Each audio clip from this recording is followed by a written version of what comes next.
क्या सच में आईएएस कौन जवान लड़कों को साधु बना रहा है, या फिर यहाँ कुछ ऐसा हो रहा है जो आपकी सोच से भी ज्यादा गहरा है? जरा रुकिए, क्योंकि जो आप अभी मानते हैं वह अगले 30 सेकंड में टूट सकता है। एक हाई सैलरी इंजीनियर जो कल तक कॉर्पोरेट मीटिंग्स में था, आज मंदिर के फर्श पर बैठकर जप कर रहा है। ये बदलाव अचानक नहीं होता, और यही इस वीडियो का मकसद है, आपको उस अनसीन सिस्टम को दिखाना जो दिमाग, भावनाओं और फैसलों को धीरे धीरे रीशेप करता है। आपके दिमाग में अभी सवाल दौड़ रहे हैं, क्यों, कैसे, क्या ये इन्फ्लुएंस है या चॉइस? और यहीं से शुरू होता है असली खेल, क्योंकि जो सच आप जानने वाले हैं वह सिर्फ आध्यात्मिकता की कहानी नहीं, बल्कि साइकोलॉजी, आइडेंटिटी और पर्पज के उस मिक्स की कहानी है जो किसी की पूरी जिंदगी पलट सकता है। और अगर आप ये समझ गए तो आप खुद को भी नए नजरिए से देखना शुरू कर देंगे। लेकिन ध्यान रहे, इस वीडियो को बीच में छोड़ दिया तो आप उस आधे सच के साथ रह जाएंगे जो सबसे खतरनाक होता है। आगे हम वो लेयर खोलने वाले हैं जिसे लोग या तो इग्नोर करते हैं या समझ ही नहीं पाते। तो अगर आप सच में जानना चाहते हैं कि यह बदलाव ब्रेन वॉश है या सेल्फ अवेकनिंग, तो आखिरी सेकंड तक जुड़े रहिए, क्योंकि जो सामने आएगा वह आपको सोचने पर मजबूर नहीं बल्कि हिला कर रख देगा। चलिए, एक बात जल्दी से बताइए, ये वीडियो आपको खुद से ढूंढकर मिला या यूट्यूब ने आपके स्क्रीन पर सजेस्ट किया और आपने क्लिक कर दिया?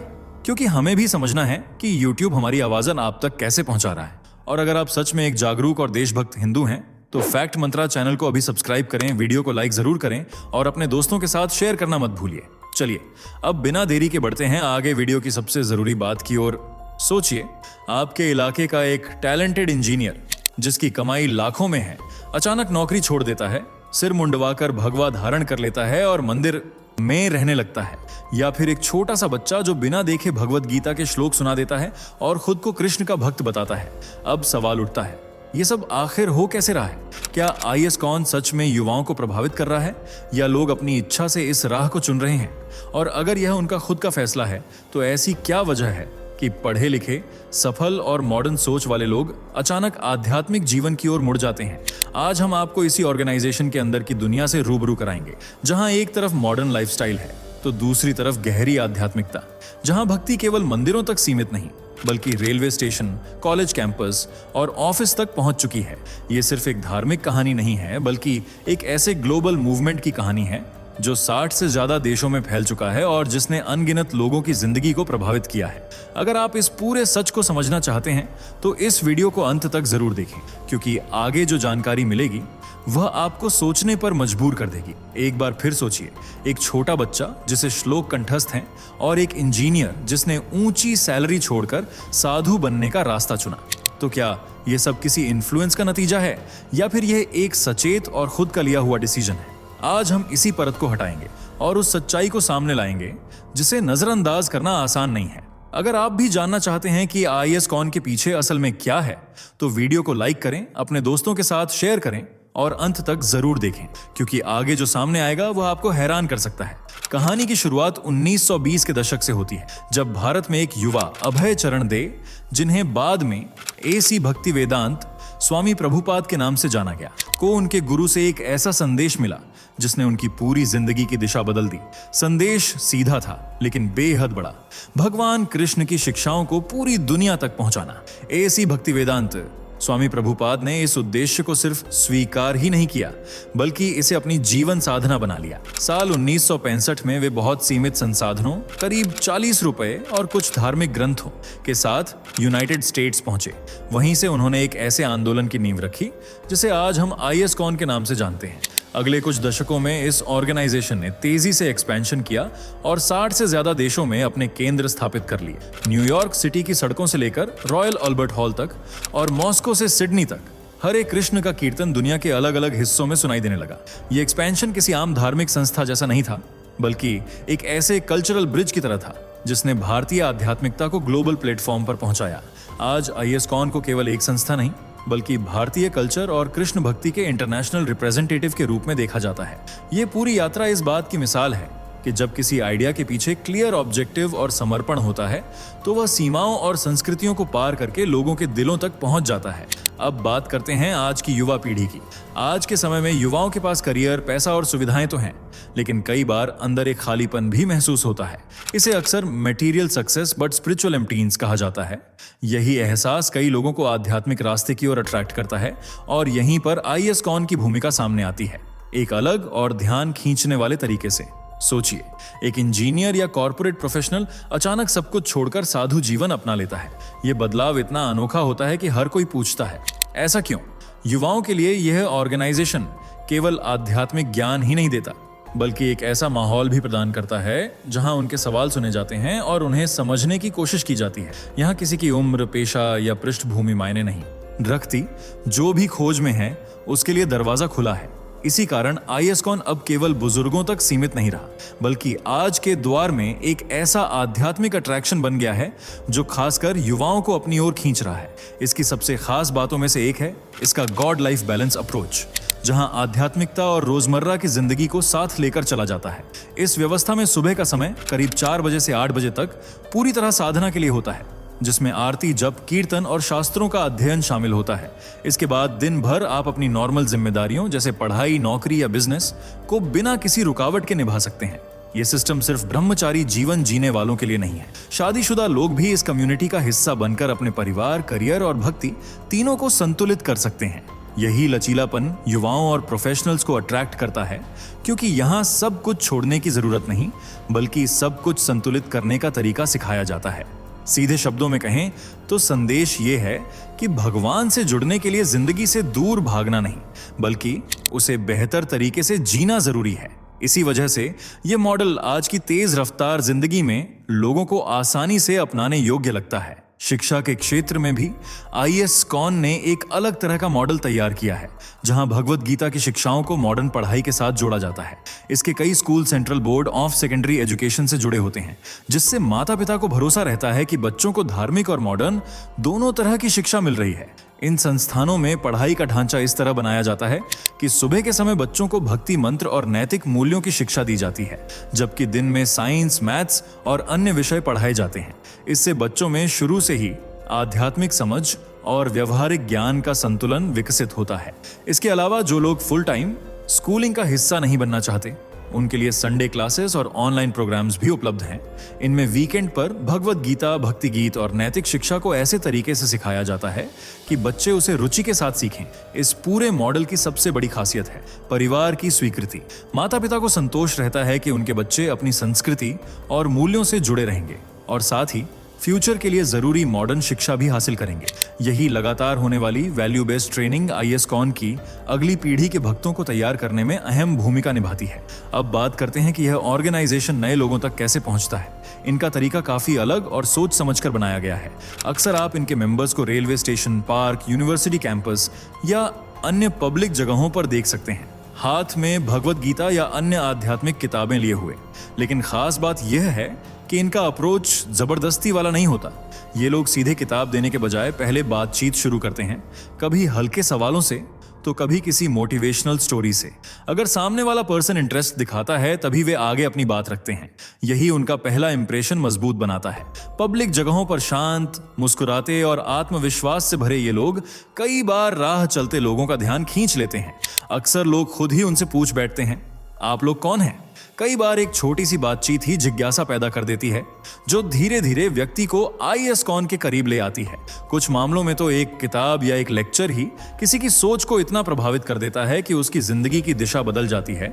इसी वजह से इनकी यह पब्लिक इंटरैक्शन रणनीति दुनिया भर में नए लोगों, खासकर युवाओं को जोड़ने में काफी इफेक्टिव साबित हुई है। सिर्फ इतना ही नहीं, ISKCON ने युवाओं तक पहुंचने के लिए पारंपरिक तरीकों से आगे बढ़कर उनके अपने स्पेस जैसे कॉलेज और यूनिवर्सिटी में भी कदम रखा है। यूनिवर्सिटी फेस्ट, सेमिनार और यहां तक कि यूनिवर्सिटी ऑफ कैम्ब्रिज जैसे इंटरनेशनल प्लेटफॉर्म्स पर भी इनके स्पीकर्स को बुलाया गया है। वहां आध्यात्मिकता को इस तरह प्रस्तुत किया जाता है कि वह मॉडर्न लाइफ के साथ जुड़ी हुई लगे, न कि उससे अलग।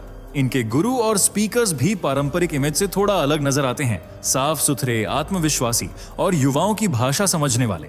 वे अपने विचारों को समझाने के लिए स्टोरी, ह्यूमर और मॉडर्न एग्जाम्पल्स का इस्तेमाल करते हैं, जिससे स्टूडेंट्स आसानी से उनसे जुड़ पाते हैं। यही जुड़ाव एक भरोसा पैदा करता है कि सामने वाला पर्सन सिर्फ उपदेश नहीं दे रहा, बल्कि उनकी सोच और चैलेंजेस को सच में समझ रहा है। इसी तरह बड़े एजुकेशनल प्लेटफॉर्म्स पर बुलाए जाने से ISKCON को एक तरह की क्रेडिबिलिटी और पहचान मिलती है। इससे यह मैसेज जाता है कि यह केवल एक धार्मिक संस्था नहीं, बल्कि आइडियाज, कल्चर और इंटेलेक्चुअल डिस्कशन का भी हिस्सा है। नतीजा यह हुआ कि ISKCON ने खुद को सिर्फ मंदिर तक सीमित ऑर्गेनाइजेशन नहीं रखा, बल्कि एक ऐसी कम्युनिटी के रूप में स्थापित किया जो युवाओं के लिए प्रासंगिक और इंस्पायरिंग बनती जा रही है। अब बात करते हैं इसके पूजा पद्धति के अनोखे अंदाज की। यहाँ पूजा को सिर्फ एक गंभीर अनुष्ठान के रूप में नहीं, बल्कि एक जीवंत एक्सपीरियंस के रूप में प्रस्तुत किया जाता है। इनका सबसे प्रसिद्ध माध्यम है कीर्तन, जहाँ मृदंग, करताल और हारमोनियम की धुनों पर हरे कृष्ण का सामूहिक जप होता है। लोग एक साथ गाते हैं, नाचते हैं और धीरे धीरे माहौल में एक अलग ही एनर्जी भर जाती है। इसकी खास बात यह है कि इसका कोई सख्त ढांचा नहीं होता। ये मंदिर में भी हो सकता है, किसी पार्क में भी, या फिर खुले पब्लिक प्लेस पर भी। यही वजह है कि इसमें शामिल होना आसान हो जाता है, चाहे कोई नया पर्सन हो या पहले से जुड़ा हुआ। पूजा यहाँ एक तरह का आनंदमय एक्सपीरियंस बन जाती है, जिसमें लोग सहज रूप से जुड़ते हैं। यह केवल आध्यात्मिक जुड़ाव ही नहीं बढ़ाता, बल्कि लोगों के बीच रिलेशन भी मजबूत करता है। कीर्तन के दौरान लोग एक दूसरे से मिलते हैं, बातचीत करते हैं और एक पॉजिटिव माहौल का हिस्सा बनते हैं। यही भक्ति के साथ आनंद वाला फॉर्मूला युवाओं और आम लोगों को बार बार ISKCON की ओर अट्रैक्ट करता है। लेकिन ISKCON की पहचान सिर्फ आध्यात्मिक एक्टिविटीज तक सीमित नहीं है, ये एक सोशल सर्विस से जुड़ा ऑर्गेनाइजेशन भी है। इसका एक प्रमुख एग्जाम्पल है उनका फूड फॉर लाइफ कैंपेन। इस पहल के तहत दुनिया भर में हर दिन लाखों लोगों को फ्री भोजन उपलब्ध कराया जाता है। इंडिया में यह सेवा स्कूलों, अनाथालयों, अस्पतालों और जरूरतमंद लोगों तक पहुंचती है। इसकी शुरुआत 1978 में हुई, जब A.C. भक्तिवेदांत स्वामी प्रभुपाद ने एक ऐसी घटना देखी जिसने उन्हें गहराई से प्रभावित किया। कुछ बच्चे भोजन के लिए संघर्ष कर रहे थे।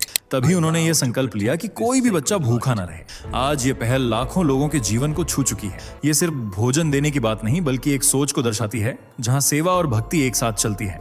ऐसी कहानियां जहां जरूरतमंद लोगों को सहारा मिलता है, आम लोगों के दिलों में संवेदना पैदा करती हैं और उन्हें इस मिशन से जुड़ने के लिए इंस्पायर करती हैं। इस तरह ISKCON ने यह दिखाया है कि एक आध्यात्मिक ऑर्गेनाइजेशन भी समाज में गहरा और पॉजिटिव इम्पैक्ट छोड़ सकता है। ISKCON की एक बड़ी खासियत यह है कि यहाँ आपको ऐसे लोग मिलते हैं जिन्होंने अपनी जिंदगी के किसी मोड़ पर पूरी तरह नया रास्ता चुन लिया। उनकी कहानियां इतनी प्रभावशाली होती हैं कि सुनने वाला खुद सोचने पर मजबूर हो जाता है। उदाहरण के तौर पर गौर गोपाल दास, जो पहले हिंदुस्तान पेट्रोलियम में एक अच्छी और स्थिर नौकरी करते थे, लेकिन जीवन के गहरे अर्थ की तलाश उन्हें आध्यात्मिक रास्ते की ओर ले गई और आज वे एक प्रसिद्ध मोटिवेशनल स्पीकर और साधु के रूप में लाखों लोगों को इंस्पायर कर रहे हैं।